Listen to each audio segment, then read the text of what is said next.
understanding where they are now through their inventories, where they want to get to through their goal setting, how they want to get there through their action planning, demonstrating then annually how they're moving towards that goal, and then finally looking back and trying to understand the total impact. So a program that was conceptualised in the early 90s through the mid-90s and has for over a decade now provided a very strong roadmap, in a different sense of the word, for our local governments.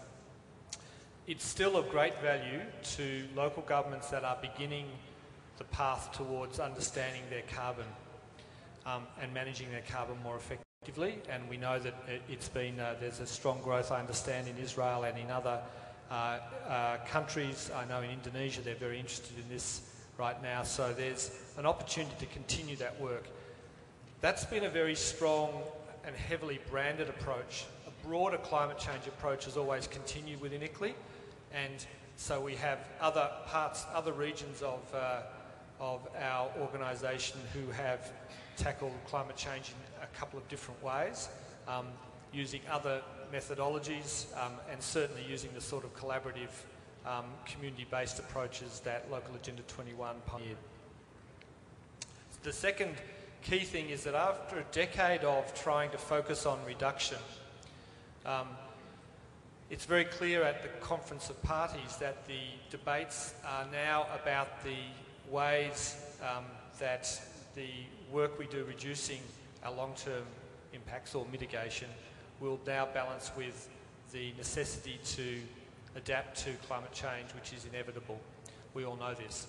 And the focus is to avoid competition for funds and to be smart, and I think that's one of the key drivers for ICLEI to try and build on the legacy of the work that local governments have done around the world on reducing their carbon emissions, and now understanding how they can take action to adapt to the emissions that are inevitable. We put those two together and call that resilience. So by reducing emissions and adapting to a new climate-constrained world effectively, we think that that's what resilience will be, and that's become the catchword for our climate work. Mm-hmm. Gino, would you say the same, that now the climate work moves towards adaptation? Is it also from your point of view, Gino, would you also observe that? I think that indeed we can say we have been following the discussions at the Conference of the Parties over last year and this year. And it's very clear that nations are discussing today not only looking into what do we need to do in terms of mitigation, and of course those nations that are bound by the Kyoto Protocol have to look into that, because they are bound to set a new international climate framework for post-2012, post-Kyoto. But it is far more beyond that as well. So nations are looking into what can we do together in order to prepare ourselves with regard to adapting to climate change. So what we have seen in terms of the negotiations is very much a wish from certain parts of nations, and that is also because of negotiation tactics, a wish to switch the attention also to adaptation. It will be, in our view, extremely important to make sure that adaptation is one path forward, but that this must remain connected and linked to an increasing amount of measures to reduce and mitigate climate change.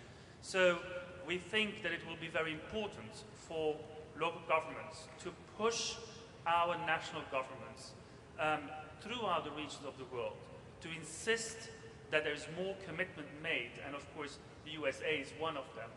More commitment has to be made in terms of mitigation strategies and measures.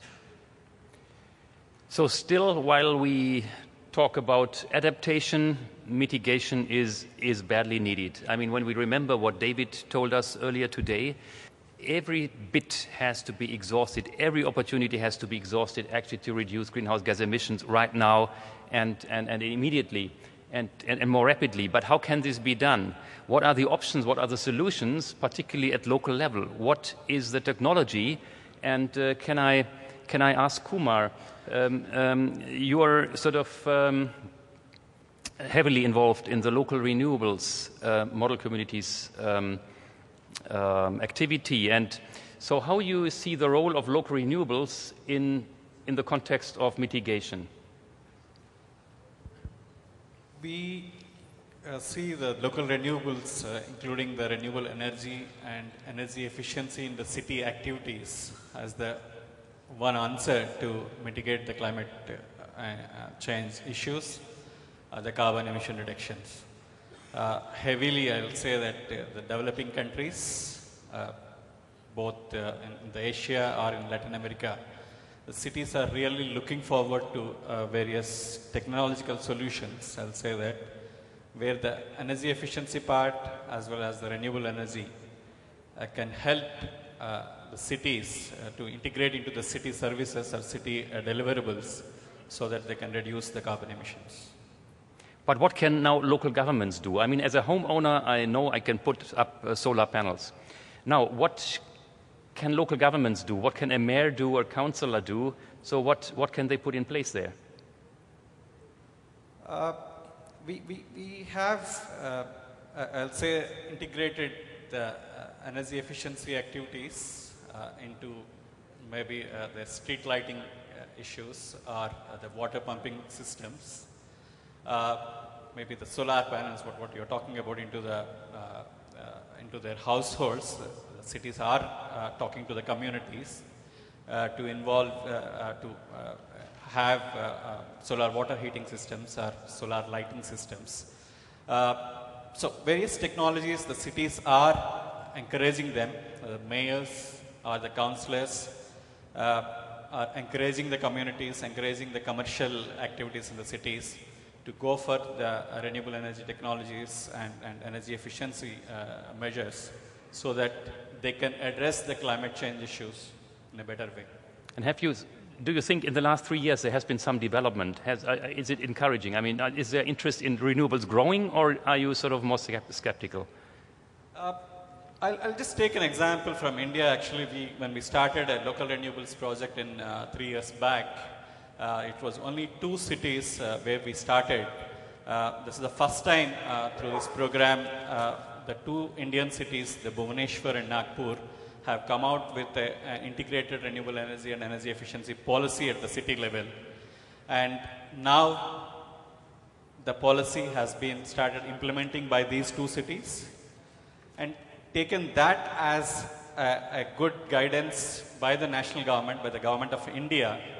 This whole program has been now converted into a solar cities program. They just use solar as a renewable energy word, I'll say that, but it is more on the renewable energy program for 60 Indian cities, which they are going to implement the activities what we have told them in these 2 cities in next 5 years.